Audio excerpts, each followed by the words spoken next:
Dr.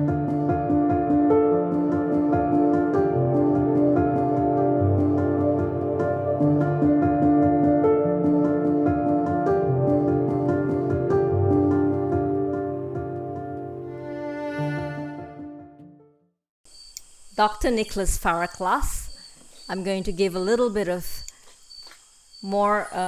slightly more formal introduction.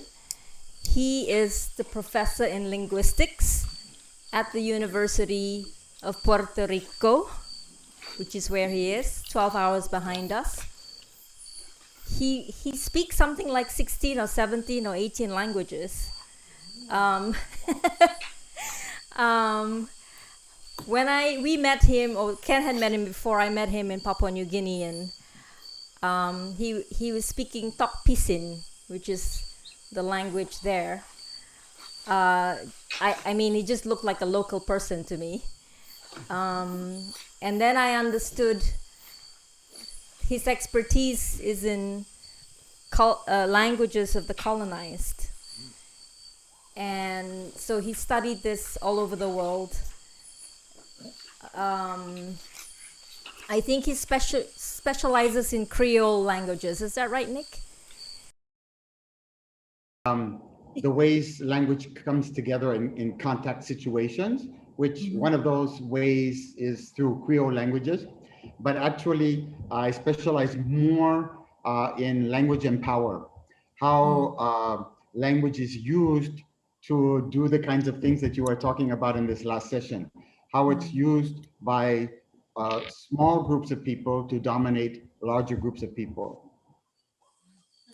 So we were just entranced listening to him, and I was dreaming of that at that time already of, wow, it would be really amazing to have him in Sabah. That hasn't happened in person, but here we are in COVID times and in lockdown, and we thought this is the moment to have Nick. And here he is, and he just said yes immediately. We just reconnected instantly, and I think he's been devouring and reading and getting to know Sabah as much as he can. And I was surprised from the get-go he said Sabah correctly. Yeah. Because many people would say Sabah or whatever, but he just said Sabah. I was like, okay, I guess that's why he's a linguist. All right. Over to you, Nick. We're just living to hear from you. Thank you so much. Thank you, Cynthia. Thank you, everyone. Actually, after I've heard what you talked about in the afternoon, and after I heard what you said in the last session, basically, you said everything I need to say, so let's all go for a hike in the mountains. In any case, just let me review a little bit, but a lot of the things that I'm going to be saying, they're things you already know, okay? And I just want to pick up on where you left off in the afternoon, because I think it's important for me to try to weave into this presentation as many things that have already been said at the meeting. Now, unfortunately, usually I give these kinds of talks in a situation where I'm living with you, sleeping with you, staying with you for days and days. And these talks go on for days and days, and we have time to talk about a lot of different things and go off on all the tributaries that are sometimes more important than the main river, as Ilan was saying yesterday. So in other words, what I'll be doing with you today or this evening, your time, is something that I haven't tried before, because usually I'm face to face. I like to do a lot of interactive things with the people that I'm working with, so that we create sort of a community of co-learners where I'm learning just as much from you as you're learning from me. But unfortunately, again, we're on this particular medium right now. Maybe in the future we can find ways to tweak it, but I'm going to stick with the program the way it is right now. In any case, you talked about important things. You are talking about addiction. Okay, well, today I'm supposed to be talking about Yeah, okay. So I'm going to be talking about culture of patronage and linear economy for this particular session. That's what I'm supposed to be talking about anyway. So basically, I want to let me get this back. I want to connect with those two ideas in such a way as it can connect with what you were talking about this morning in terms of what you had discussed in the afternoon. Okay, so when you're talking about addiction, uh, that's really important element when we're talking about the culture of patronage. Okay, and also in terms of the linear economy, addiction plays a major role there as well. And this addiction can be to a substance like heroin, or like as you said earlier too in your recap, Elon, it can be about an addiction to a position or an illusion that you have power because of this culture of patronage. Somebody who has more money than you, or more political power than you, places you in a particular position, and you have this illusion that now you have power.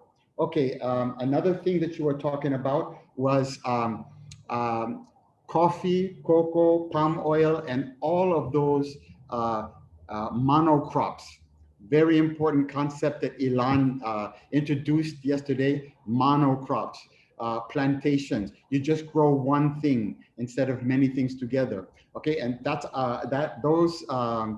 those particular crops are really important for us to understand that the basis of the linear economy is about theft. It's about stealing. It's about stealing land and stealing labor. And whenever you work coffee, whenever you work cocoa, wherever you work oil palm, uh, not only is your land being stolen, your land is no longer working for the benefit of you and your community and your family. The fruits that are coming out of your land are mainly going to for sale, and what comes out of that sale goes into the pockets of a few people who are in the Netherlands or in the US or in Britain, somewhere else, the business people. And also it's about stealing your labor. So whenever you labor in palm oil or coffee or cocoa, you are getting only a small price of the true value of the cocoa or coffee or palm oil that you produce. The most of the profit from that is going into the pocket of somebody else. That's also a really important thing to understand about the linear economy. Whereas we'll talk about how the circular economy is different from that as well. But another thing that you talked about was domestication. Okay, and here we're going to be talking about another idea that's related to domestication, which is sovereignty. Okay, and this is a really important idea when we're talking about indigenous people. And so one of the things that a lot of indigenous peoples talk about when they're talking about their past and their futures, they're talking about sovereignty and how to reclaim that sovereignty and how to, and part of that process is undoing domestication. So what you were calling domestication. There are a lot of other names for that, but that's a great name for it. First of all, let's talk about me a little bit. Now, I know that here's my timeline. So you had great stories about your timelines. And then believe it or not, some of our timelines actually coincide in different kinds of ways. Okay, so basically, here's where my father's people come from. Okay, they didn't live in houses, they lived in caves. It's the central part of what's now Turkey, okay, Asia Minor. And at this time, there were Greek people, there were Romani, okay, so my family is Greek and Romani. Romani are also called gypsies. Okay, another connection, I think that this concept is also applies to some people in Sabah, but it's, they maybe roam the sea more than they roam the land as my ancestors did, my father's ancestors. Anyway, so his family was in this area. It's called Cappadocia. Okay, here's my mother's village in Greece. Okay, so at this time, what's now Greece and Turkey and the whole Middle East were a lot of different peoples living together. Okay, a lot like Sabah. Okay, and so what you had were people, you had Turks, you had Greeks, you had Muslims, you had Christians, you had Jews, you had Arabs, you had Armenians, you had Georgians, all living together in the same towns, in the same, even the same villages. Okay, a lot like Sabah. But unfortunately, the British arrived, just like they arrived in Sabah, and they began to turn people against each other. Greeks against Turks, Muslims against Christians, Muslims against Jews, etc., etc. And so they began to sell this idea that Ilan was talking about yesterday. She was talking about this idea of one language. Everybody has to speak one language. Everybody has to practice one culture. Everybody has to have one identity. And this is a very, very colonial idea.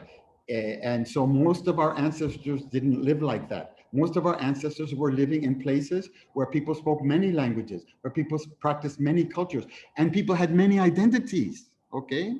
So, but in any case, the British came and they really wanted to take over the Middle East.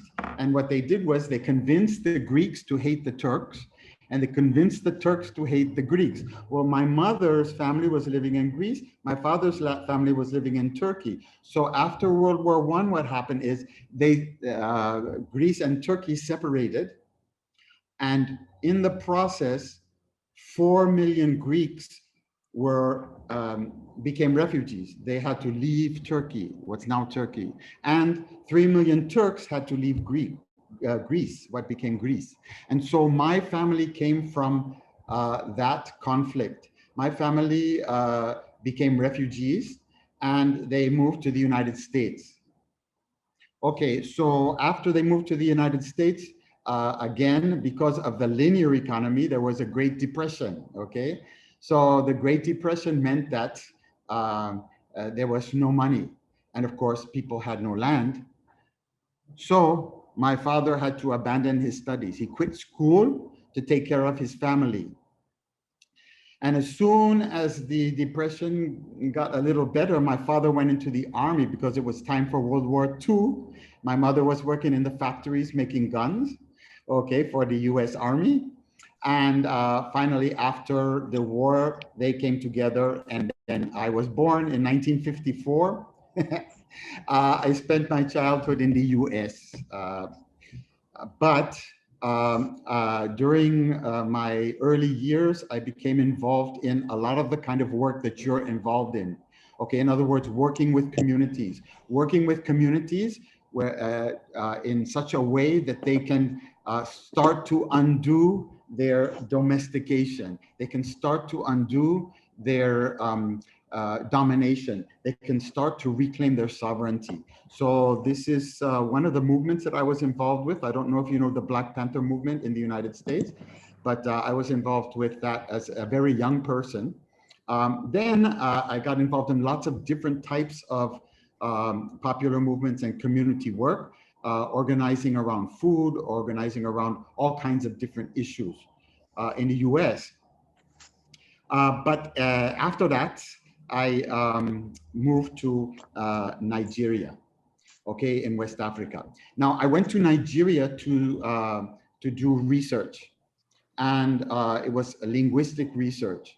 Now, usually when students come into a place or professors come into a place where there are indigenous people and want to do research, basically they come in with an agenda. And of course, to get my grant to do my research, I had to have an agenda. Okay, I had to say, okay, this is what I'm going to do in my research, A, B, C, D, E. Okay, but when I got to Nigeria, of course, I had already worked in communities. I had already been doing the kind of work that you're doing. So I decided to just throw my agenda away. So I went to the university where I was supposed to be attached to. I met the professor that I was supposed to be supervising me. And I got into the room, I got into her office, and there was a man sitting in a corner, very quietly, just sitting in a corner. And so she looked at me and she said, okay, what's your agenda? You've come to our country, you've come to this country now. What are you supposed to be studying?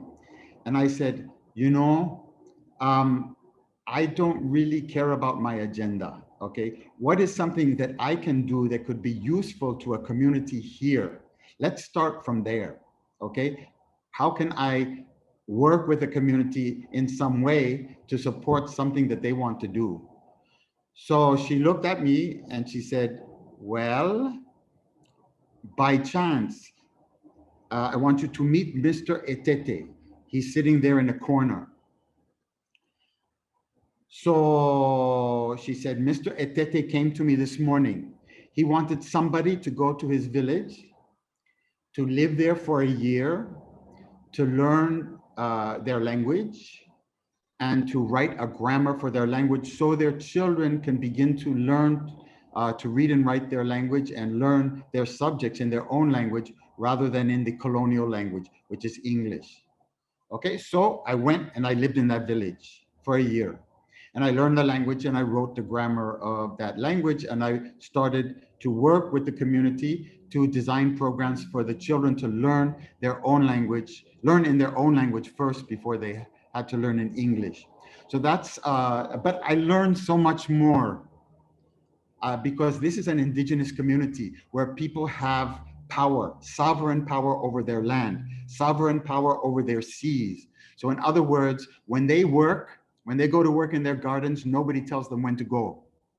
They decide when to go. When they grow their food, that food goes for the benefit of their community, for their own benefit, for the benefit of their families. There's not somebody else that steals that food to sell and put in the pocket of somebody else.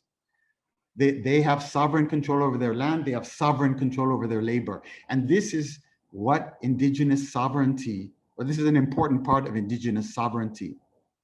In other words, when we talk about indigenous peoples, we're talking about some of the few peoples left in the world that still claim that power over land, that still claim that power over their labor, where all of the good things that they get from their land, all of the good things that come from their labor, go to their own community, go to their own families, and go to make them strong, to make their community strong, to make their family strong. But unfortunately, in most of the communities of the world, this no longer happens. When people work, it doesn't benefit them. It doesn't benefit their family and their community. Most of the value of their work goes into the pocket of a businessman. And in most parts of the world, people no longer have power over land. In Sabah, it's my understanding that you still have communities that have this kind of power over land.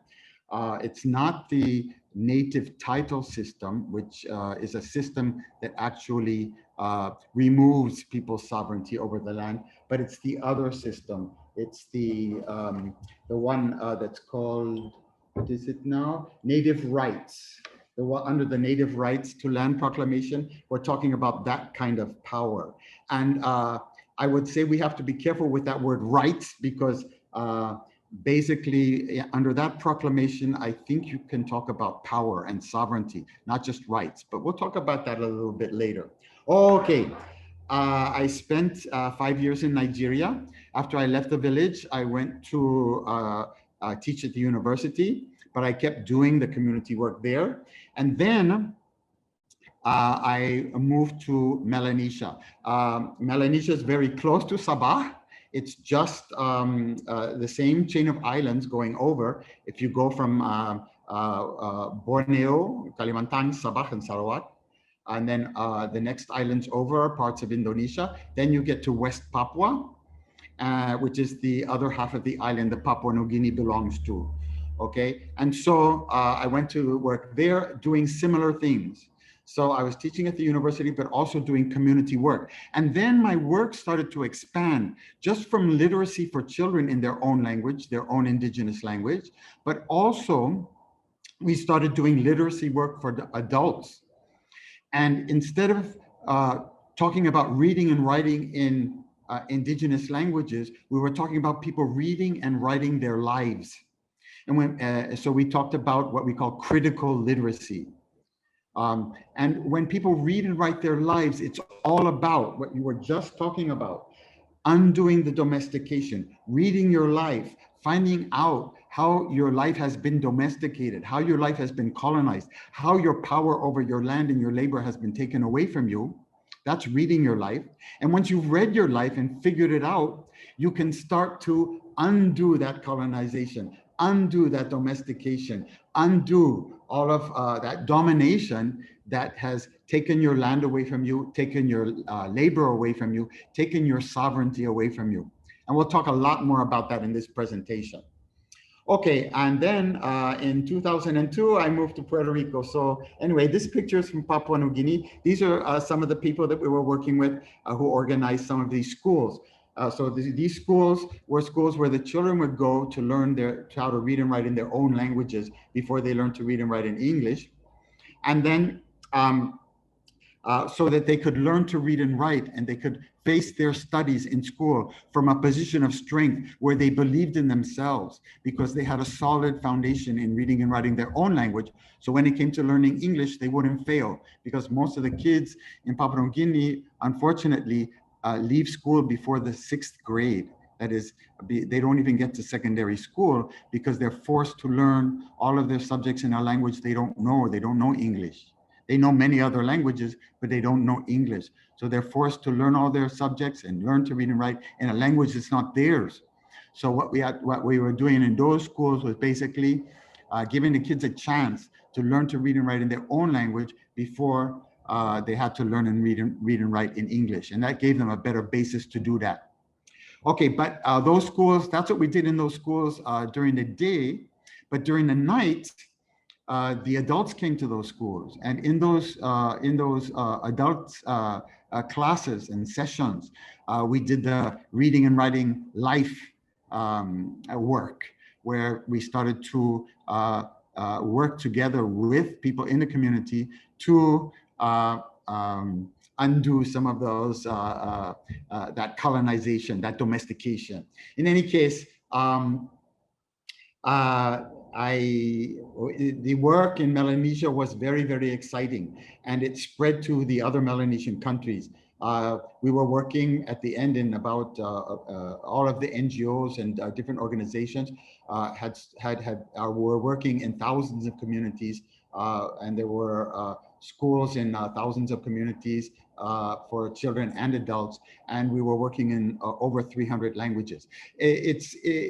Papua New Guinea is very much like Sabah. In Papua New Guinea, there are 4 million people, but there are 869 different languages spoken. Just like Nigeria, there are many more people, 200 million people, but there are 500 languages spoken.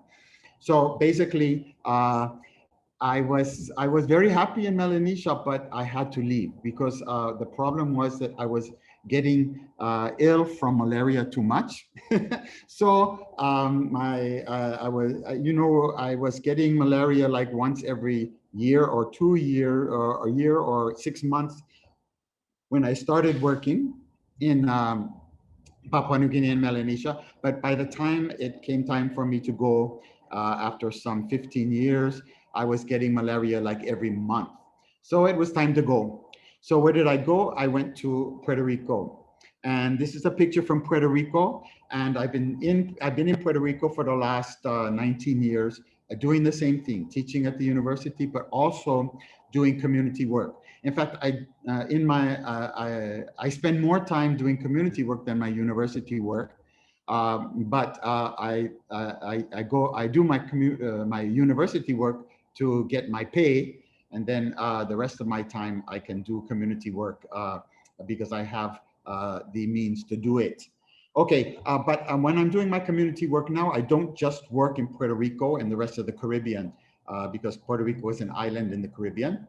I also do work in Latin America, similar types of work to the work that I was doing in the South Pacific. And I still go back to the South Pacific. I still go back to Vanuatu 2 times a year to work with the communities that I was working with for all of those years. And they're still doing that work, but I still support that work.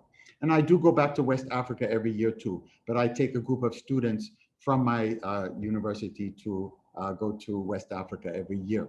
Okay, and this picture is a special picture because this is a picture of what happened in Puerto Rico Um, just in 2019, at the end of 2019, the island of Puerto Rico is much smaller in terms of area than Sabah, but it has about the same number of people in it. And out of a population of 3 to 4 million, I think 1 million people went out on the streets because they were unhappy with the government, and they forced the government to resign. So they took power into their own hands. So this is what's happening in Puerto Rico very recently. And it's about people realizing that power is not over there in the parliament. Power is not over there in the bank. Power is not over there in the United States. Power is not over there in Europe. Power is not somewhere else. It's right here. And like you said, we are powerful. Every human being is powerful. We are, and the fact that we can speak is very powerful. So how is this great power that we have, how is it that we don't use this great power that we have? Well, it's because of what you've been talking about. It's because of domestication. Okay, it's because somebody has convinced us that we don't have that power. Somebody has taught us to speak in ways that are not in our own interest, but in somebody else's interest. Like Ilan said last night, is people teach you to speak their language, and then you start thinking like them. The colonizer comes and they say, no, you have to speak the colonizer's language, and then you start speaking and acting the way the colonizer wants you to speak and act. You start speaking and acting and thinking in the colonizer's interest instead of in your own interest. And that's about domestication. That's about a lot of the things we're going to be talking about. And what the special thing that indigenous people offer us is a vision, a memory of how we can take back that power over our language, over the ways we speak, over the ways we think, over the ways we act, over our land, over our labor, etc., etc. We're incredibly powerful. Power is right here. It's not over there. And that's a lot about what this presentation is about too. And I'm sure that this is a lot about what you are doing every day in your work. I am just so amazed by what Forever Sabah is doing. It's the kind of thing that I wish was happening in so many other places. So many other places need to learn from you about what you are doing, how you are taking things into you're reclaiming your sovereignty, you're reclaiming your power, you're reclaiming your voice. You're changing the way you're thinking. You're starting to think in your own interest, in the interest of your community, in the interest of your people. And once that starts to happen, there's no stopping it. And that's another thing that gives me a lot of hope for the future. But in any case, we'll get to the future as well in the presentation for tomorrow morning.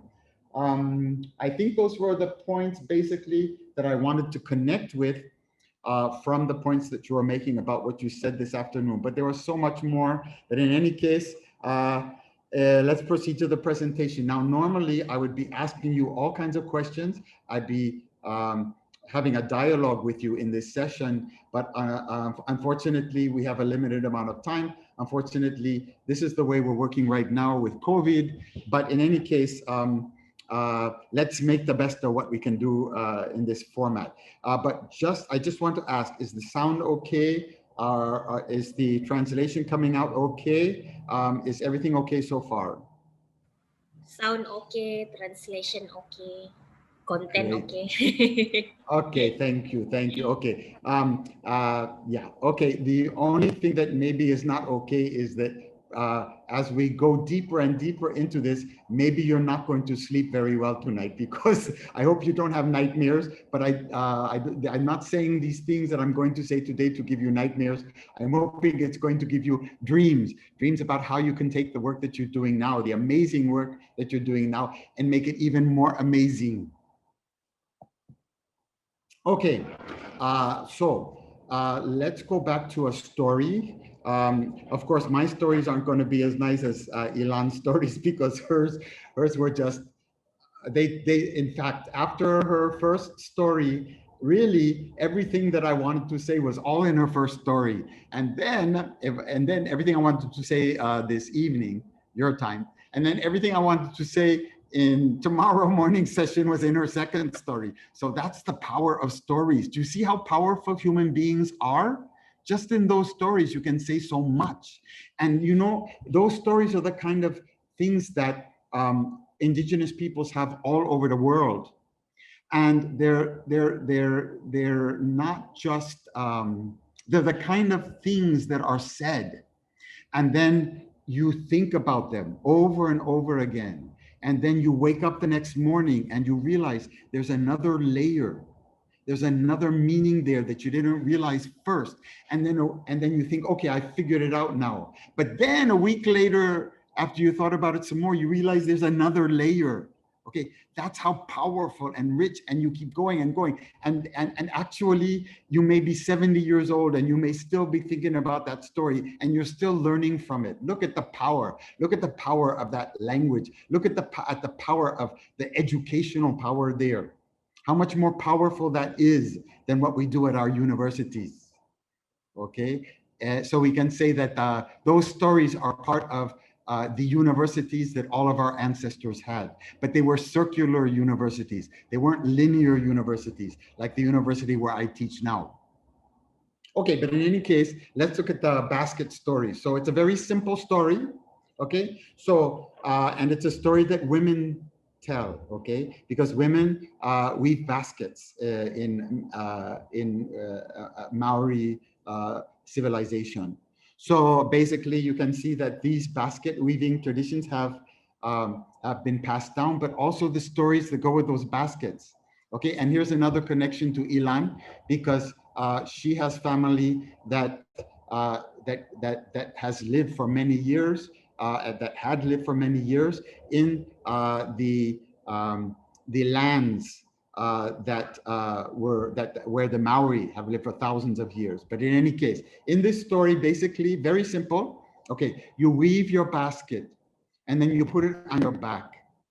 And then you begin to roam. And this is another thing that I loved about what Ilan said this morning. She talked about roaming, okay? You move from one place to another. You know, when you go to school, when you go to the colonial school, and they talk about indigenous people, the very few times they talk about indigenous people, they talk about indigenous people as if they lived in their villages and they never left their villages, and they spoke one language and they practiced this one little language and this one little culture, and they closed themselves off to everybody else. And it was only when the Europeans came, only when the colonizers came, that they began to connect people with each other. But it's the opposite. It's the very opposite. You go and look at indigenous villages. You'll find people from all over the place living in the same village, speaking all kinds of languages, practicing all kinds of cultures, learning one from the other, learning each other's languages and cultures, and moving, trading from one place to another. So every place I've gone where there are indigenous peoples, whether it be in West Africa, whether it be in Latin America, whether it be in Melanesia, and now when I'm looking at Sabah, it's the same. People are moving, trading, exchanging with each other. But these exchanges are much more than just an exchange of material things, okay? So in other words, there's so much more to those exchanges, okay? So when we're talking about the difference between a linear economy and a circular economy, okay, we're talking about exchanges in the circular economy that can have more dimensions, and so we'll talk about that some more, because we can even expand our understanding of a circular economy to have more dimensions, from a circle to a sphere, and from a sphere to a fourth and fifth and sixth and seventh dimension, because not only were people exchanging one item for another, maybe fish for rice, but there was also a spiritual side to it. People, there were certain spiritual things that happened when people exchange. So when Ilan was talking about the market, the farmers' market, if you look at how those markets were practiced way back, these same kind of things went on. There were other things happening at the markets. Yes, there was gossip, which is another important dimension, very important. So that got, there was politics. So people talked about politics and organized. When things weren't going right, they organized in those markets. And we have lots of stories about that. But there were also other things going on. There were spiritual things going on. Those markets were also universities. People, like Ilan said, people were sharing their sciences, the ways that they had figured out to manage their land, to manage their livelihoods on the land and on the waters, to manage their communities. All of the clever things that they were thinking about, all of the technologies, each generation building on the technologies of the last generation, each generation building on the science of the last generation, and then coming together in these markets, in these exchange networks, and sharing those technologies, sharing those sciences.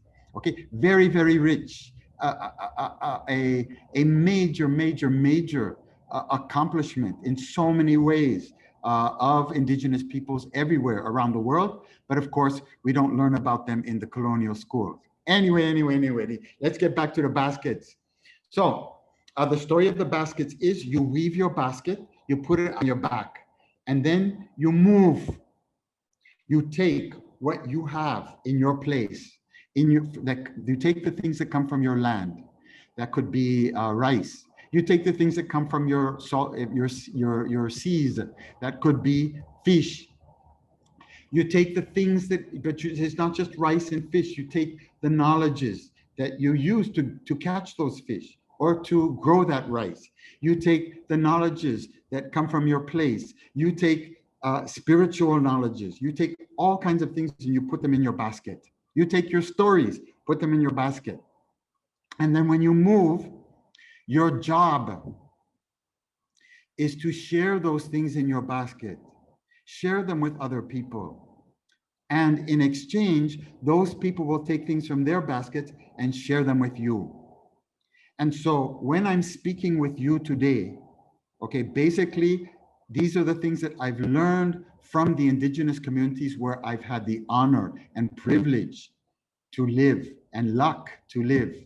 Okay, so I've learned so much, but I feel like, okay, I have to follow the teachings of this story. So whatever I've put in my basket from all those experiences, okay, my job is to share those things with you and also pick up some things from you to put in my basket to share with the other indigenous peoples that I work with in Latin America, in the Caribbean, in West Africa, and in the South Pacific. And you've already shared so many things. So many of the things that Ilan shared with us last night, and so many of the things that you shared with us in your timelines, those are things that I can put in my basket and carry to other places. Hopefully next time it won't be a virtual basket, it will be a virtual situation. It can be a face-to-face situation. But in any case, we are filling up our virtual baskets now. All right, let me advance the slide. Yeah, okay. All right, so as I mentioned, my family comes from Greece. Part of my family comes from Greece. Okay, now the Greeks are people who are responsible for a lot of the words that we use, okay? And that's not by accident at all.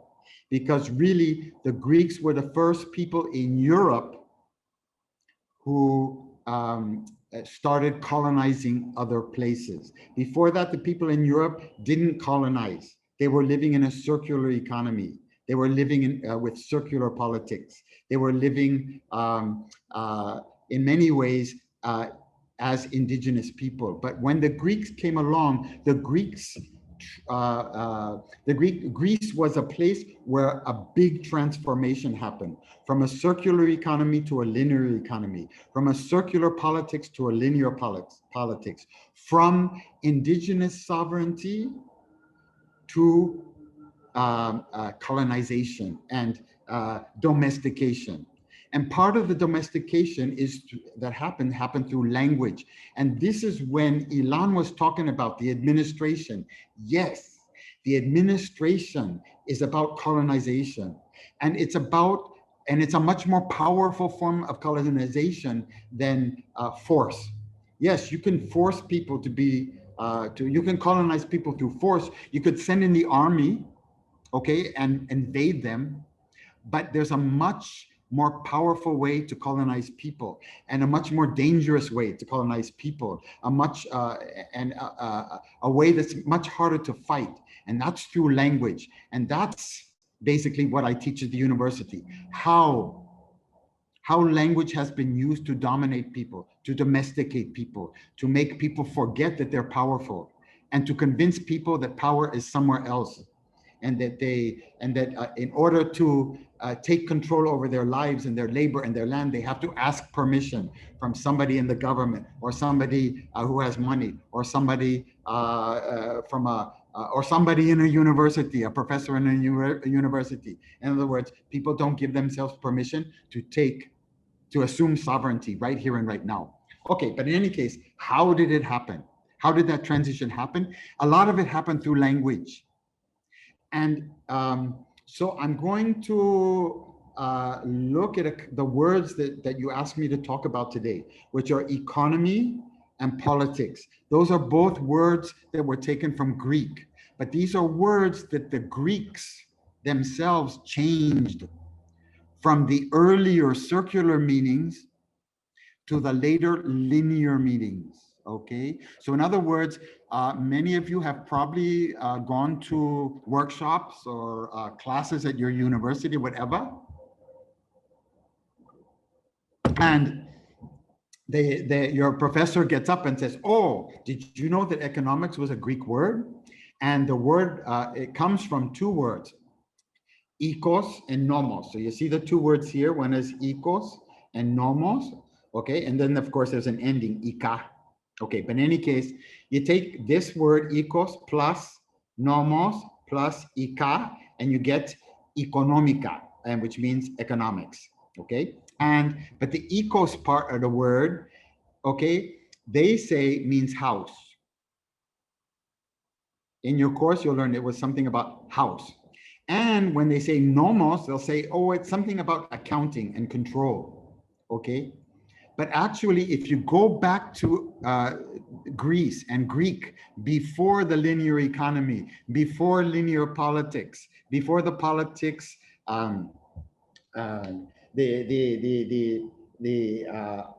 politics of excuse me, yes, the politics and culture of patronage in ancient Greece, ikos had another meaning. And it's a very much kind of indigenous meaning. It's not just about your house, it's your family. And not just your immediate family, could be an extended family. Okay, all of the people in your community maybe.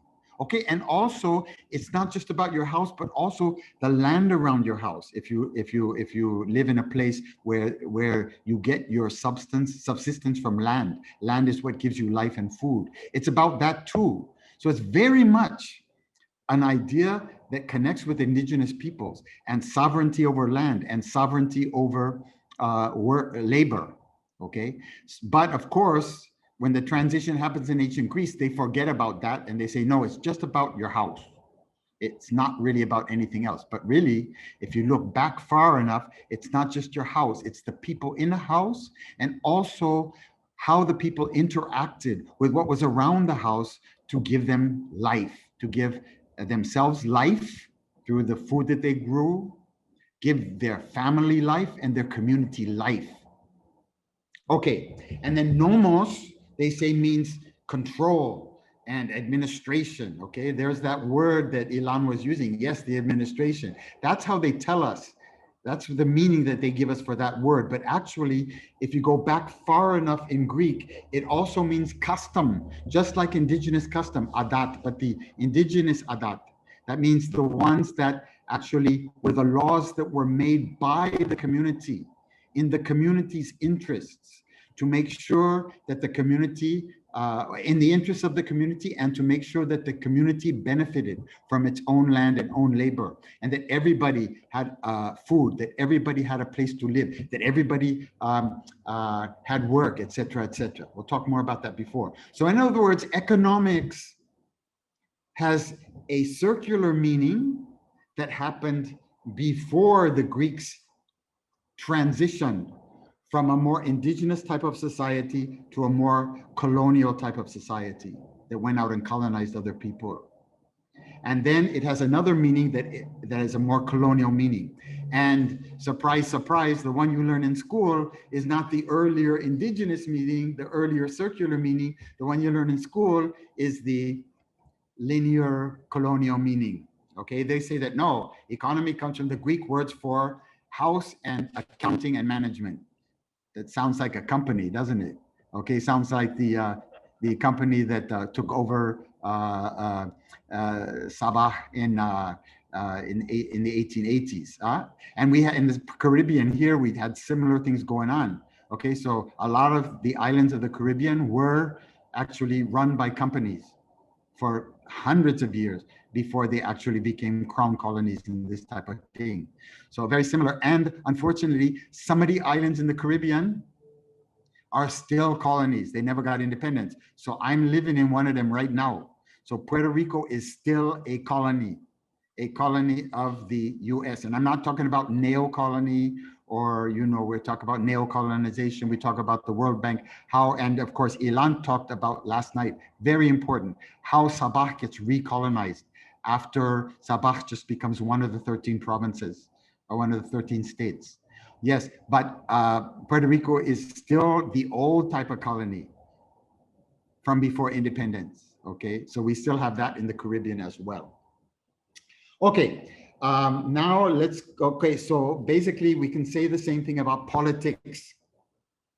Okay, now, politics comes from two Greek words. One is polis, and of course the same ending, we have a word and an ending, ika. So politica, okay, is how you make up politics, okay? And polis, okay, in your classes, they'll say, oh yeah, politics comes from the word polis, which means city.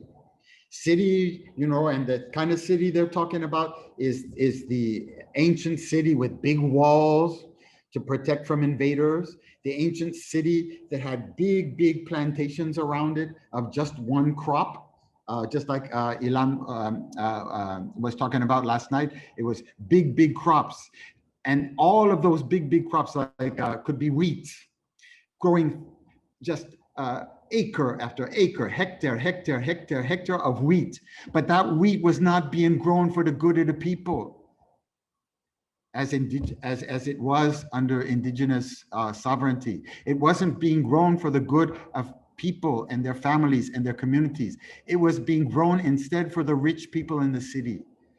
Okay, so that's the kind of picture they want us to have in our minds when we talk about politics. But if you go back to ancient Greek, if you go back to the Greek from before the Greeks became colonizers, before the Greeks fell into the linear system, when the Greeks were still in the circular system, it meant any community.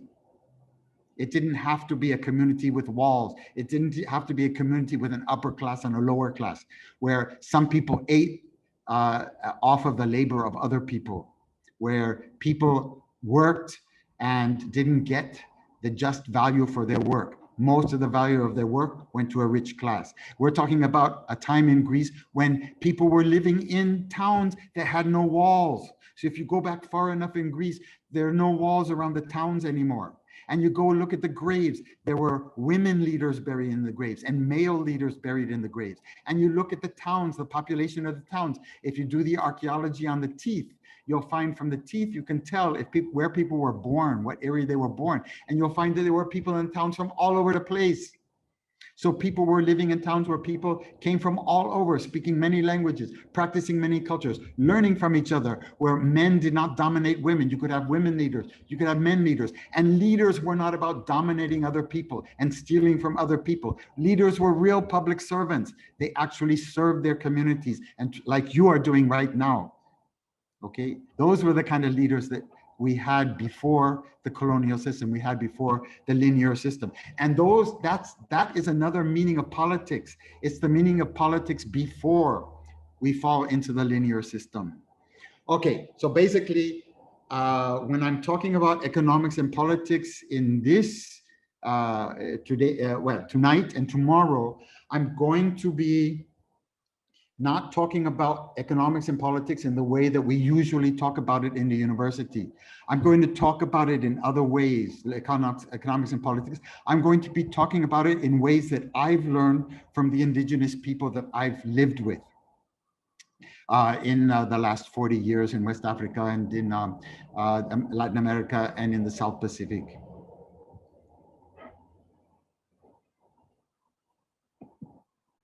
Okay, but I was asked to present on the linear economy and the circular economy. Okay, so basically, let's just look at that for a minute. This is how it's presented to us. So if you start to look at all the literature that comes out of the universities on linear economy and circular economy, this is what they're going to show you. Okay, but don't forget that our universities are part of what Ilan was talking about yesterday, the administration. Okay, so what is a university degree? What do you have to do to get a master's degree or a doctoral degree? You have to write a paper, you have to write a thesis that proves that you can use language in the way they want you to use language, not in the interest of your community or your family or yourself, but in the interest of the people who are stealing the land and labor of the rest of the people in the of the world. Okay, so basically, universities are colonial institutions, and the science that we practice in our universities is colonial science. And so basically, if we as professors and academics don't try to decolonize our universities and decolonize the ways that we do our science, then we automatically fall into the colonial ways of doing science, the colonial ways of thinking, and colonial ways of teaching people to think and act and speak. Okay, so basically, this is another thing that limitation to what you see on the screen right now, because this is how people in the universities talk about linear and circular economy. Okay, so basically, in the linear economy, nature is seen as something outside of us. It's not part of us. So we're not seeing the earth as the astronauts did. The earth is not, we are not part of the earth. The earth is not really part of us. We are above the earth. The earth is there for us to plunder. And when we talk about plunder, we're talking about extracting, stealing. The earth is there for us to steal. We steal its minerals. We steal its timber. We steal all of the nutrients in the soil to make oil palm, to make all of the things that we go and sell for money. Okay, but in the circular economy, nature is supposed to be a model, not the other. Okay, also in the linear economy, nature is seen as evil or somehow no good.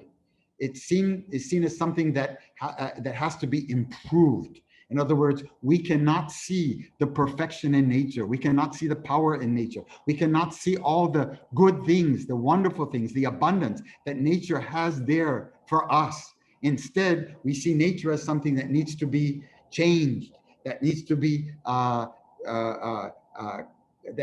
changed and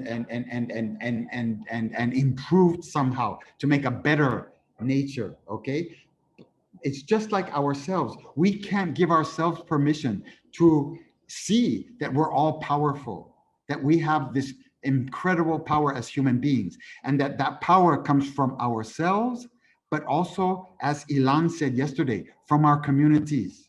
We can't see that. We think that power is somewhere else. And also, we can't see that nature can give us everything we need to fulfill ourselves. Instead, we think we need to change nature and turn it into something that can satisfy us better. But I want to ask you, if you drink one coconut, how many more coconuts can you drink? After you drink one coconut, you are satisfied. And you're not just satisfied, you're fulfilled, because that coconut has vitamins and minerals. And after you're finished with the coconut, you don't want to drink another one. You are no longer thirsty. Now, that is the circular economy. Now let's go to the linear economy. Drink one Coca-Cola. How long will your thirst be satisfied? A short time only. After, you need to buy another Coca-Cola. This is the difference. Nature has in it things that we can enjoy, things that we can fulfill ourselves with. But we don't want those things because we have been exposed to things from the linear economy that have addicted us. We are addicted to things like Coca-Cola. We're addicted to sugar. We're addicted to all those things that make us think that they're fulfilling us, but they're not really fulfilling us. What is addiction? You have this illusion. Yeah, this is the real thing. This thing is really making me happy. But Coca-Cola doesn't make you happy. Coca-Cola never satisfies you. It's designed to make you want more. It's designed to make you an addict, so you'll just have to drink more and more and more Coca-Cola. And it isn't filled with vitamins and minerals like coconut is. It's filled with poison, chemicals. Okay, and in any case, and so now in indigenous communities that never knew diabetes, now we have diabetes from people drinking all of these sugar drinks and putting sugar in their tea, etc., etc. Okay, well, in any case, so in the circular economy, we're supposed to see nature as a measure, okay, not as something that needs to be improved, actually as something we can measure ourselves by to see how well we're doing. Okay, then in the linear economy, we see nature as something that's wild, that we need to civilize, okay? So we can't look at a forest and appreciate the perfection that's already there. No, no, no, no, no. It's wild. We have to tame it. We have to do something with it to turn it into something that's better. Okay, as if it wasn't already perfect. Okay, and in the process, what do? We cut down the logs. We destroy the plants that are there. Pharmacy. Now we have to go to the town to buy our drugs. We lose our food sources. Now we have to go to the supermarket to buy our food. In other words, what have we improved? What have we civilized? In any case, in the circular economy, we're supposed to see nature as our mentor. In other words, nature as something that can teach us civilization. It's instead of something that we go about civilizing and taming. Okay, in the linear economy, it's based on fossil fuels, like, of course, petroleum, et cetera, et cetera. And again, this is another big issue in Sabah because of the petroleum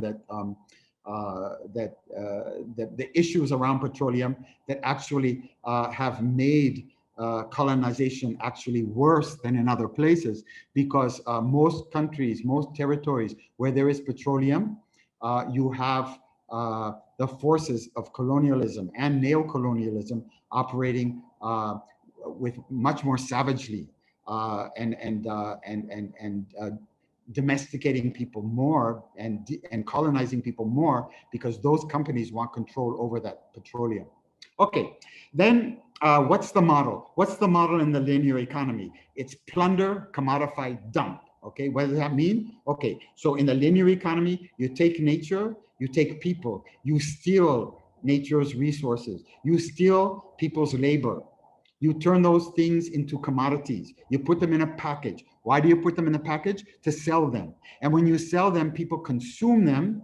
People consume them, then there's waste, and that gets dumped back into nature. That is the linear economy. But when we're talking about circular economy, we're talking about regenerating systems, so that actually you don't plunder, you don't steal. Okay, you try to use raw materials in such a way that they come back eventually to replenish the natural systems. Okay, when we're talking about the linear economy, we're talking about growth. Okay, so it's just like addiction. You drink one Coca-Cola, you want two. You drink two Coca-Cola, you want three. You drink one beer, you want two. You drink one beer, you want three. In other words, there's no end to it. You've got 10,000 ringgit, you want 100,000 ringgit. You got 100,000 ringgit, you want 1,000,000 ringgit. You got a million ringgit, you want 10 million ringgit. Okay, where does it end? You think of the people who have billions and billions of ringgit. Has the ringgit satisfied their hunger, or are they still looking for more ringgit? In other words, what about the linear economy actually satisfies us? But it promises us satisfaction, but it never really delivers. It just makes us more addicted. It just makes us less satisfied. No fulfillment, no satisfaction. Okay, and that's the growth model. It has to keep growing and growing. And just like a cancer, right? It's just like a cancer. It has to keep growing and growing and growing until it grows so big that it's stolen all of the things that are in its host in the human body until it kills the body that it's living on. Just like the linear economy is now killing our planet and killing our people. Okay, but in the circular economy, there's supposed to be some kind of balance, that it's not about just constant growth, growth, growth, growth, growth. Sell more, sell more, sell more. Produce more, produce more, produce more. It's not an addictive cycle. It's a cycle of satisfaction. And when you're satisfied, you stop consuming. You had enough. Okay. Okay, now we're also talking about in the linear economy, exploiting human and natural systems. So we're plundering the land and plundering the labor. We're stealing the land and stealing the labor. Okay, whereas human and natural systems in the circular economy are supposed to be respected. Okay, and then in the linear economy, you impose a monoculture, and you grow one thing like oil palm. But in the circular economy, you have diversity, just like in traditional indigenous agriculture. So in indigenous agriculture, if you look at indigenous gardens, in many of the islands around Sabah and in Sabah itself, in Borneo itself, you'll find incredible diversity. There are islands in your area where around the houses, women cultivate 300 to 600 different crops just in the garden, just in their house gardens. Think of all the different fruits that they cultivate. Think of all the different medicines that they're cultivating, the spices they're cultivating. And they know how to plant things so that one crop nourishes the other crop. So the soil is never plundered. Its nutrients are never stolen. They always go back without using fertilizers. You don't have to go to the store to buy fertilizer. You don't have to go to the store to buy medicine. You don't have to go to the store to buy your Coca-Cola. You have to go to the store to buy your food. Because when you go to the store, you don't get it for free. You have to have money in your hand. But if you have sovereignty over your land and your labor, you can create almost everything you need to fulfill yourself. So in other words, if you work under your own sovereign control, under your own sovereign control over land, as most of our ancestors did, and as many indigenous people still do, you can create fulfillment and satisfaction, real fulfillment and real satisfaction without money. You don't need to have money. And once you move out of the money economy, you move out of the linear economy, and you make it impossible for somebody else to steal your land and steal your labor. Almost all of the good things that come from your land, almost all the good things that come from your labor go back to you, your family, and your community and your trade networks. Okay, so basically that's another element of linear versus circular economy. Okay, another thing about linear versus circular economy, in linear economy, you had planned obsolescence. Okay, how do you make people buy, sell? How do you make it possible to sell, consume, consume, consume? Well, everything that you manufacture, everything that you make in such a way that it breaks quickly, so that people have to buy another one. Okay, so in other words, you don't create products that last a long time. You create products that are planned to become obsolete, that are planned to break down. So think about your cell phones, think about your computers, how many times you have to replace them, because they are made to break. They are planned. When you buy this cell phone, the people who made this cell phone have planned how long it should last.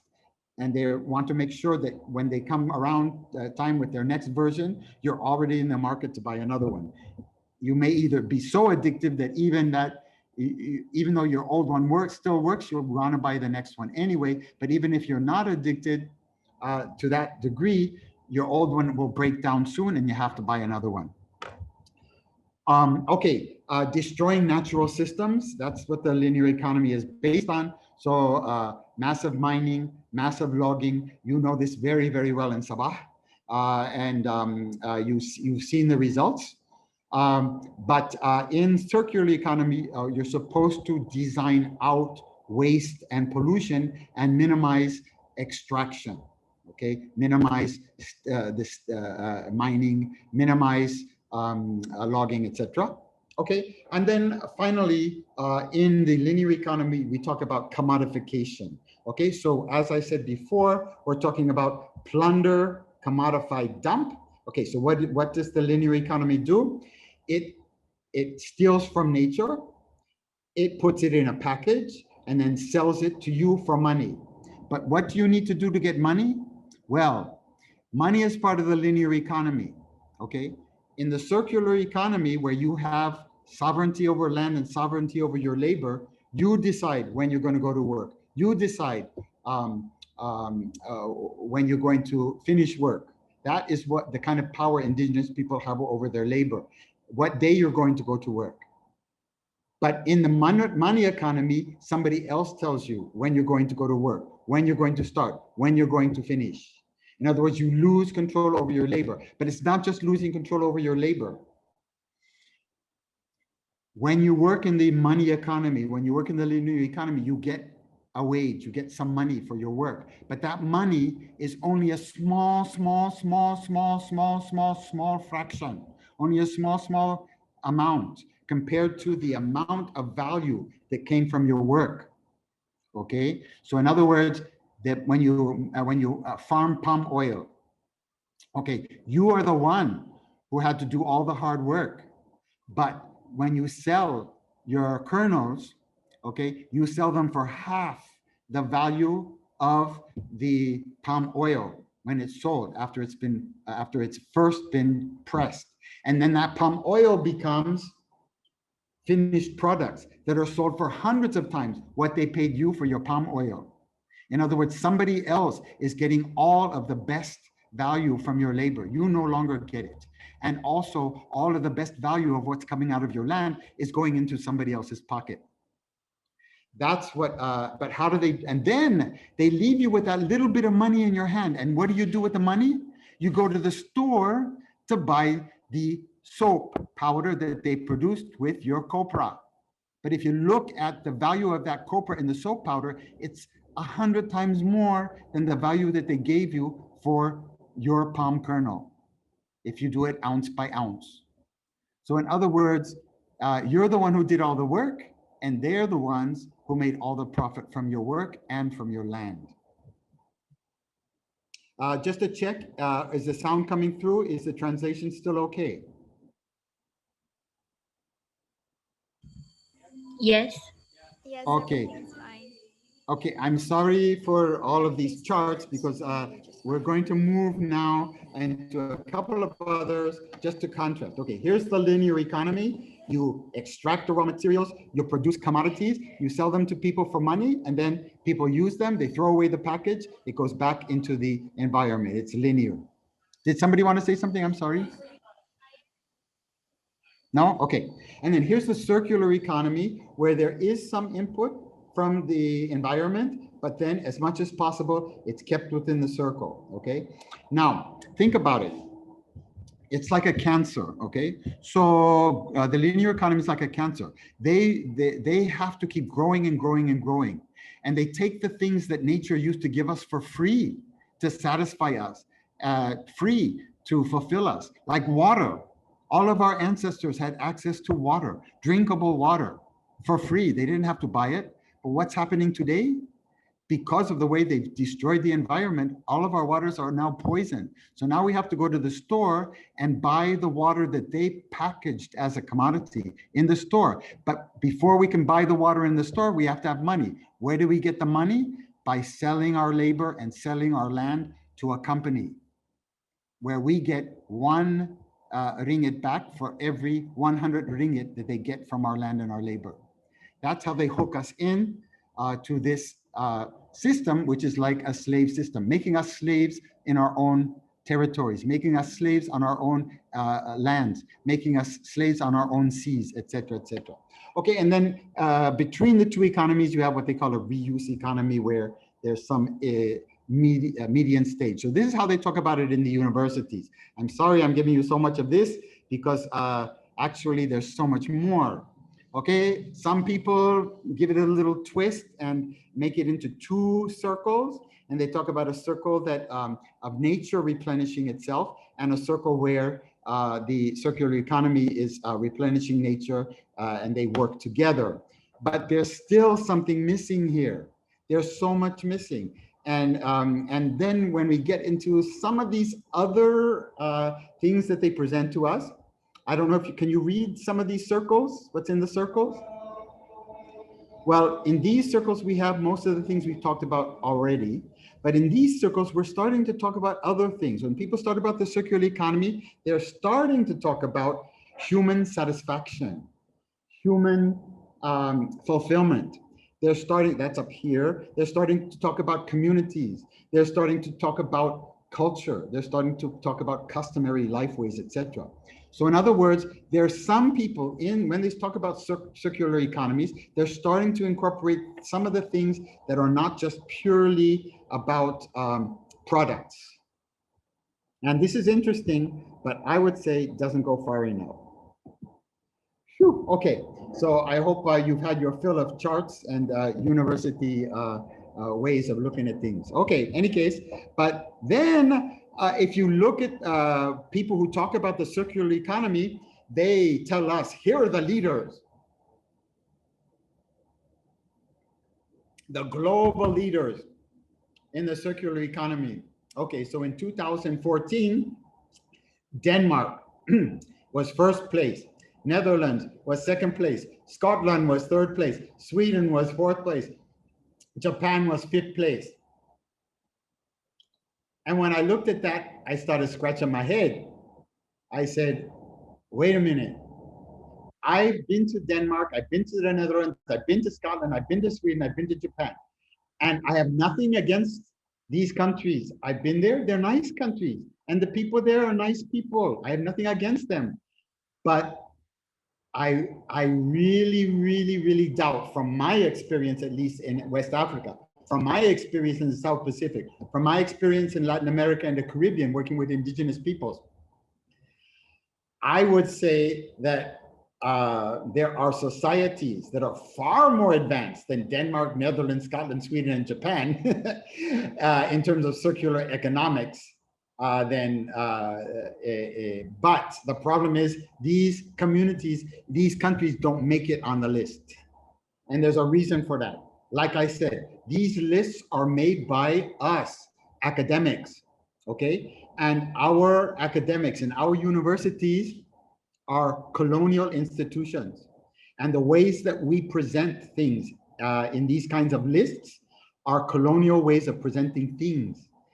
And so when you look at that list as a person from Sabah, you'll say, oh, what does that tell you? It tells you that once again, the people who have the knowledge, the people who are the best, the people who are the leaders, the people who have managed to figure all this stuff out are the same people who colonized the rest of the world, like the Netherlands and Japan and Denmark had colonies in the Caribbean as well. So did Sweden. So there are islands in the Caribbean that were controlled by Denmark and Sweden. Scotland was part of course, the Great Britain, which of course you you experienced British colonization as well. And there are many Scottish who were part of that colonization. So in other words, it's the same colonial narrative. In other words, where is knowledge? Where is expertise? It's over there, okay? And these are the people who are going to come show us how to do circular economy. So so the people who have plundered us, the people who've stolen our labor and stolen our land, and who've polluted the world, or who are killing the world through their linear economies, all of a sudden are becoming the experts on circular economies. And now when the governments of our countries need to look at the pollution, look at the terrible things that those other countries have done to us, then they say, okay, well, how are we going to fix this? Well, let's get some consultants from Denmark and the Netherlands, Scotland and Sweden and Japan to come and show us how to do circular economy. You see how they made us blind.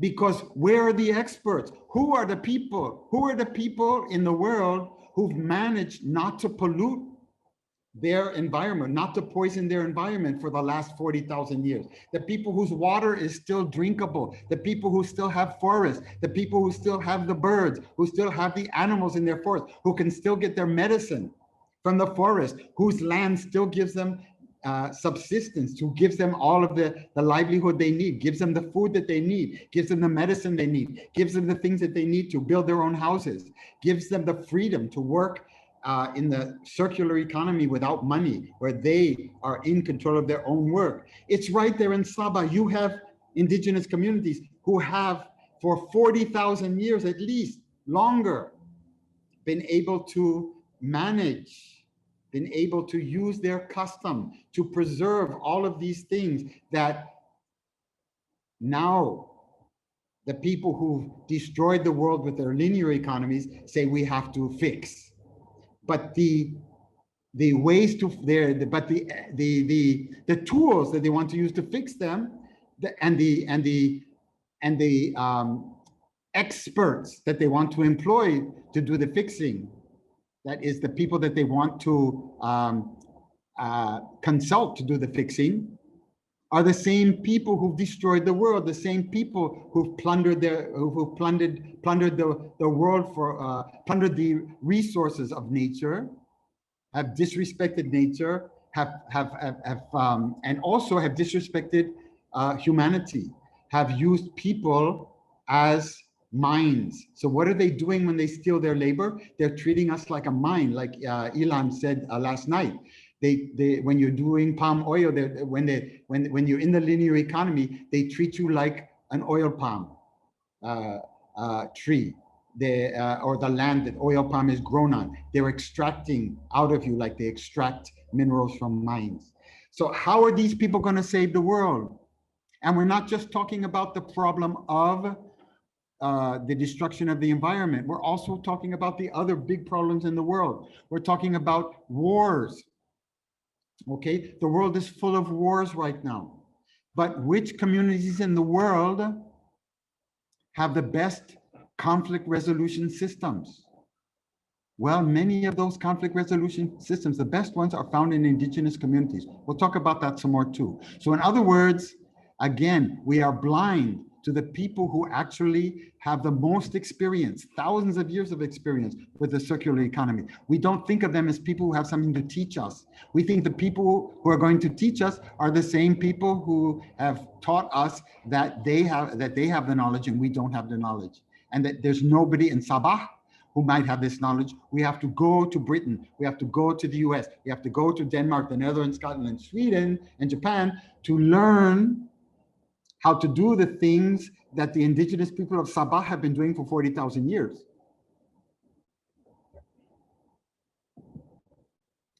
Okay, so we're talking about a blindness.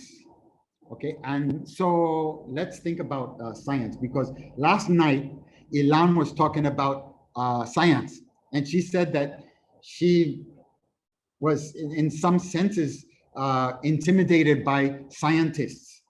Okay, because, and why should that be? Because our science, Western science, is a colonial science. Okay,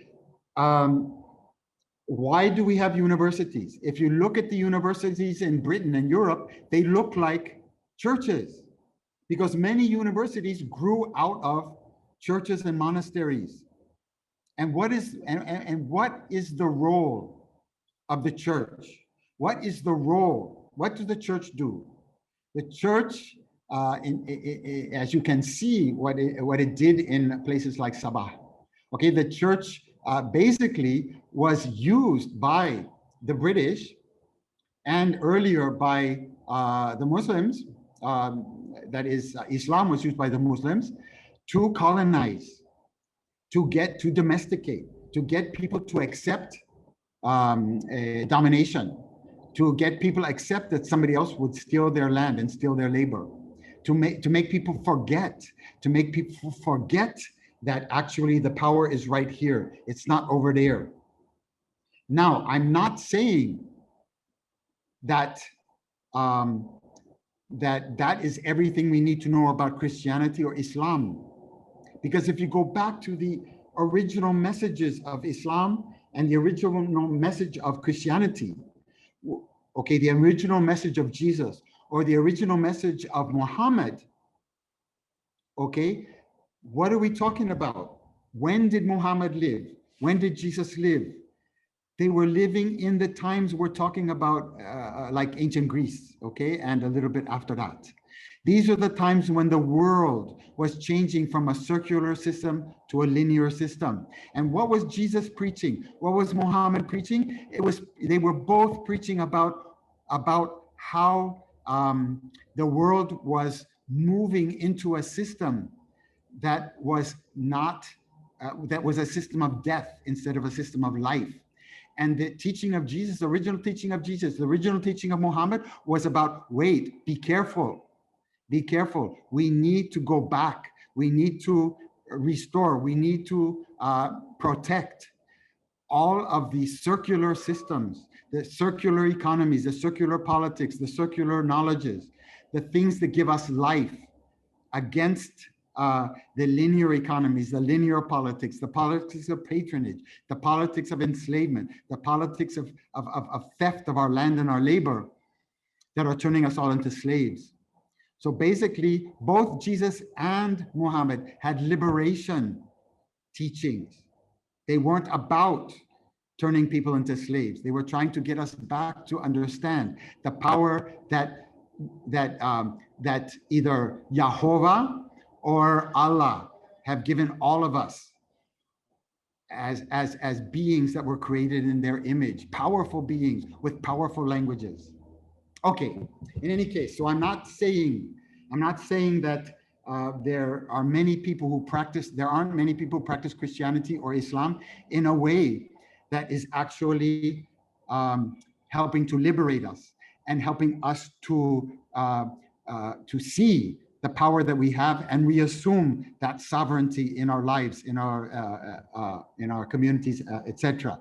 But what I'm saying is the churches themselves, the religions themselves, the authorities in the religions, the priests, etc., were in many cases, the missionaries were in many cases used to convince people to accept colonization.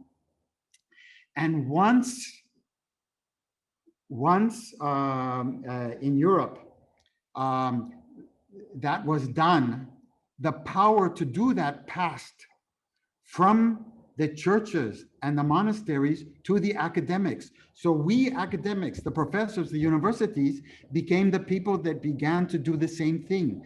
We began to say that we are the only ones who know the truth. Our science that we practice in our universities is the only way to know the truth. And everybody else has no way of knowing the truth. So our job is to tell everybody else what the truth is.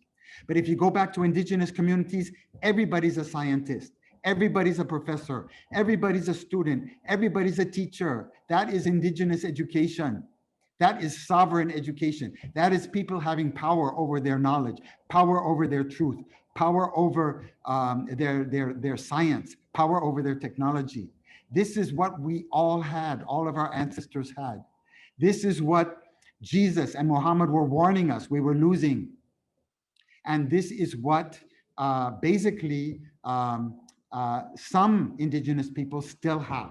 But in any case, when we talk about Western science, we talk about natural sciences and social sciences. And the most, when we talk about natural science, we talk about the one natural science that really is the one that determines what all the other sciences do. And that one is physics. Okay, and today, just in the last decades, Okay, physicists have admitted that their physics can only see 5% of what's out there. In other words, what they call matter, what they call energy, is only 5% of what our cosmos is made of. Okay, in other words, when we were looking from the spaceship at Earth, they talked about how the Earth, you can see this vastness that the Earth is part of. But not only that vastness, the Earth itself, the majority of this Earth is not energy and matter. The majority of this Earth is something else.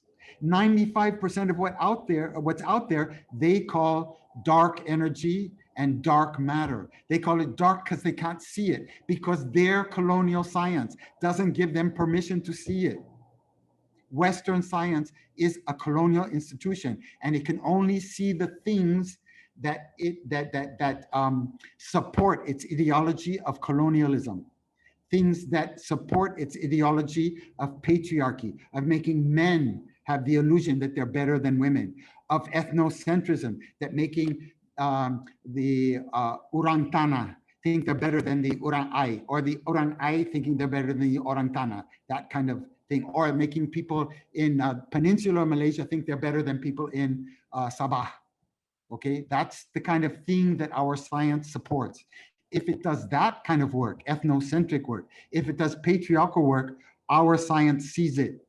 If it does plunder work, if it does the work of helping the rich people to steal more of our land and more of our labor, yes, our science can see that. But it can't see the other 95% of what's out there. We don't give ourselves permission to see that. And we have to decolonize the way that we do science. We have to learn from people like Ilan. In other words, Ilan is our professor. It's only when we start to open our ears and open our eyes to what people like Ilan, what people like the indigenous people of Sabah, what people like you are doing in your communities, learn from what you are learning right now in your work. It's only when we begin to learn that our eyes are going to open up to the other 95% of what's out there. So if you look at this, okay, here are two galaxies, okay, and you can see the white part are concentrations of matter, but there's more energy than matter. That's the orange part. But then you see the red part. The red part is what's called dark matter. And it's like a matrix that holds everything together. And then the purple is dark energy. So you can see there's much more dark energy and dark matter out there that our Western science doesn't give us permission to see. Only 5%. Our science can only see 5%. It can't see the other 95%. Okay, so basically, our science and our universities were set up not to serve the people and not to account for the reality in front of our eyes. Our universities were set up just like our religions were set up to convince people that it's okay to have a small class of people rob them of their land and rob them of their labor. So all of when we talk about colonization, these are the main forces behind it. Okay, so yeah, okay, so I'm and when we're talking about that domination and we're talking about colonial patronage, there are different elements to that colonial patronage. One element is patriarchy. And patriarchy is a kind of patronage that tries to convince men that they're better than women, that they're superior to women. So now you have men making themselves into the dominators of women, colonizing women, just like the colonizers have come to colonize the colonies. So in other words, you have different levels of colonization, and there's a level of patronage there. Men get certain benefits from doing that. Men have more access to money. Men have more access to certain things that give them the illusion that the colonial system is benefiting them, but it's not. It's only when men stop thinking that they're better than women, and women and men join together to realize and to see and to reclaim the sovereignty that they have as sovereign people and sovereign communities, that they're going to become a real threat to the colonial system, and they're going to be able to replace linear colonial economies with circular economies that benefit the people of Sabah, rather than the pockets of the big corporations in the United States, in the Netherlands, in Japan, in all of those countries that we just saw as the so-called leaders of the circular economy. Okay, another is the ethnocentric patronage. And ethnocentric patronage is when the colonizers come in and tell one group that they're better than another group. Okay, so in other words, in many countries, one group will be favored by the colonizers or favored by the British to rule the others. Okay, so when they come to the north of Borneo, okay, they see that there are already systems of domination in place. So they use the sultanates to dominate the other people. So in other words, those are the people who are being used in this system of patronage. Sorry, somebody have something to say? Did somebody say that? Or okay, I thought somebody had something they wanted to raise. Can everybody hear me? Can everybody hear me? Yes. Yes. Okay, Yes. and can you see the subtitles? Yes, yes. Yep. Okay, Yes. the Malayo good or not? It's all right. 95% good. Oh, I can't believe it. That's wonderful. That's wonderful. I'm so glad.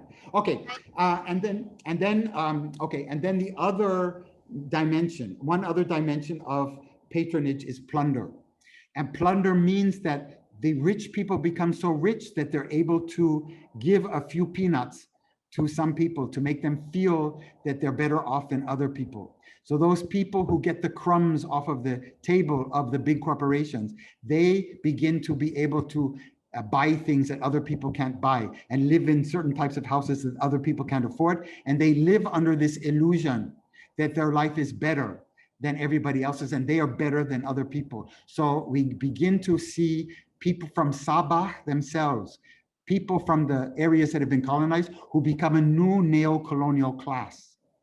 And they start to plunder their own people, steal their own people's labor, steal their own people's land. And this is another problem. So when we're talking about patronage, the politics of patronage, we have these different dimensions. We have the plundering dimension, where we have a new neo-colonial class, where we have people from Sabah doing it to other people in Sabah, stealing their land and their labor. We have a new patriarchal forms of patronage, where men do it to women. And we have where men colonize women, and we have an ethnocentric one, where one group in Sabah forms a political party, and they start to dominate all the other groups in Sabah, or some of the other groups. And I think that Ilan was talking about this when she was talking about Orang Tana and Orang Ai. That is the kind of ways that this system works and makes people think they're better than somebody else, but and makes people start to fight with each other instead of uniting together to realize that they're more powerful than all of those people at the top. They're more powerful than the banks. They're more powerful than the World Bank. They're more powerful than the government. They're more powerful than any of these people. And the people of Puerto Rico did that. We had 1 million people out on the streets, and the government collapsed just a year and a few months ago. If once people realize they have that power, nothing can stand in their way. And that's the importance of what you're doing, because really, when I see the work that Forever Sabah is doing, it touches on all those things. It's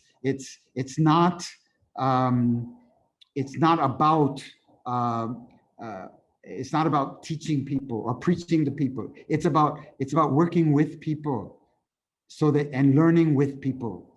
So that everybody together starts to understand that power is here and not there, that we all have this great power, and when we share it among our full community, that is a power that can't be stopped. But when one of us gets drunk, like in Ilan's story, the hero, he became so full of his own idea of being a hero. That's what patronage does. It gives you this illusion that you're better than somebody else. It gives you this illusion of fulfillment, this illusion of satisfaction. But it's just an illusion. It's an addiction. You get addicted to this idea that you have a power that's not real power. It's a fake power that you are given as a part of a system of patronage. that can be taken away from you at any time by the people who are really in control of the linear economy and the linear system.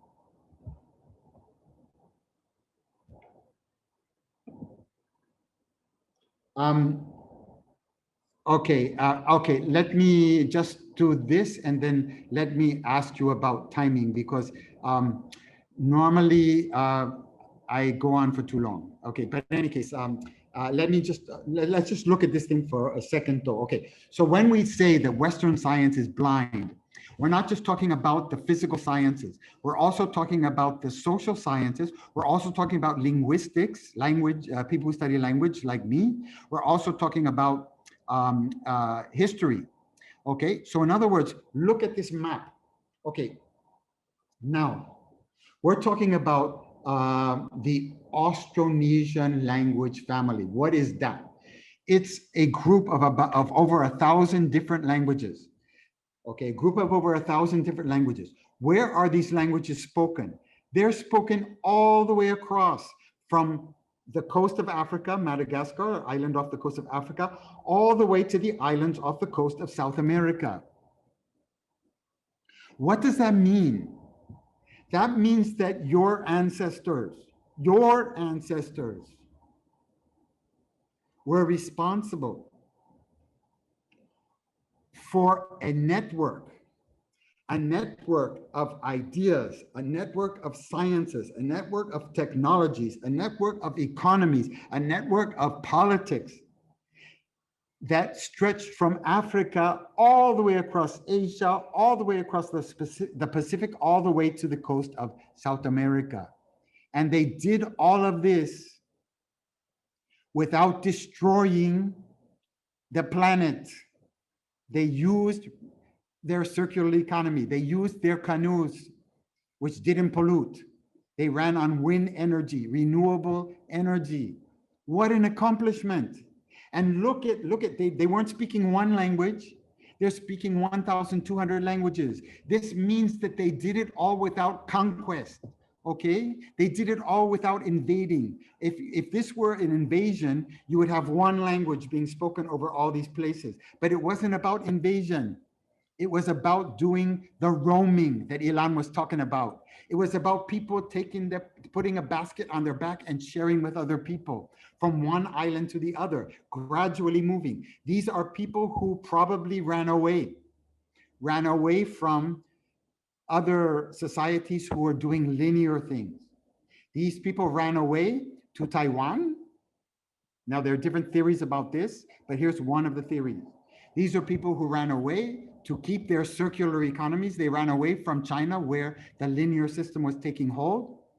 Then a lot of them had to leave Taiwan because the linear system was taking hold there. And then they spread out to all these other places where there were already other people living with circular economies, circular politics, indigenous people. And when they got there, they didn't invade these indigenous people. They didn't conquer them.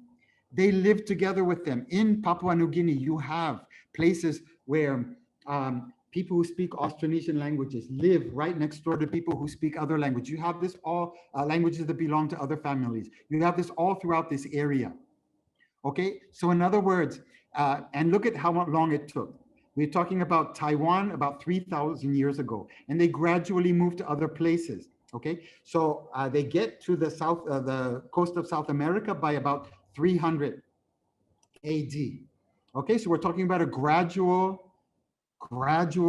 movement of people, a peaceful movement of people, a movement of people through networks like Tamu, like the farmers market, that those trade networks that extended, people started trading with each other, people moved from island to island.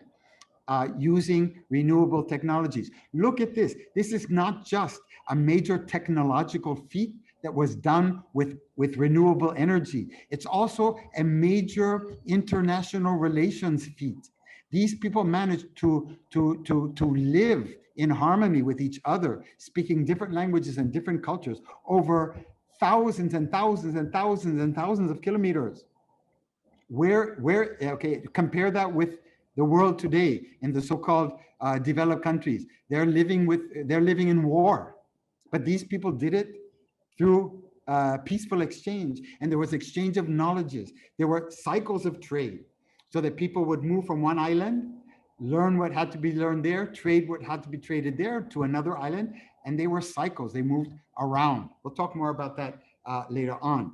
In other words, here is a major historical accomplishment. Here, but you don't read about it in your history books. Here is a major political science accomplishment. How you get all these people from all these places to live together without domination, without colonization, without invasion.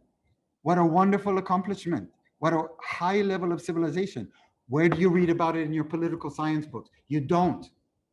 Okay, where do look at this economic powerhouse that stretches all the way across, that is not based on making a few people rich, but based on everybody, making sure that everybody is gets their needs is satisfied, and everybody's needs are satisfied, and everybody is fulfilled. What a major economic accomplishment. But where do you read about this in your economics textbooks? You don't. In other words, because this was not done through plunder. Many of these societies, in other words, through stealing, it doesn't count. It wasn't done through invasion, so it doesn't count for Western science and Western history and Western economics. It wasn't done through stealing people's land and stealing people's labor. It wasn't done through invasion. It wasn't done through conquest. It wasn't done through patriarchy. So if you go to many of the villages in Melanesia where people speak Austronesian languages, many of them are run by women and not by men, or land is held by women and not by men. In other words, it didn't depend on men dominating women. It didn't depend on patriarchy and the patronage of patriarchy. And also it was not ethnocentric. So all the way across here, you'll find people living together in peacefully in settlements where people are speaking many languages, practicing many cultures, and even having many different identities. So a child might have one identities that come from their father's line, identities that come from their mother's line, and feel very comfortable practicing all those identities. Who said you just had to have one identity and one language and one culture? Colonialism tells you that. You have to speak the one colonial language, practice the one colonial culture, and have that one colonial identity. But when they impose that language on you, when they impose that colonial culture on you, they force you to think and speak and act in their interest, in the interest of that class that's stealing your land and labor, instead of acting in your own interests, in the interest of yourself and your community, and of course, Sabah.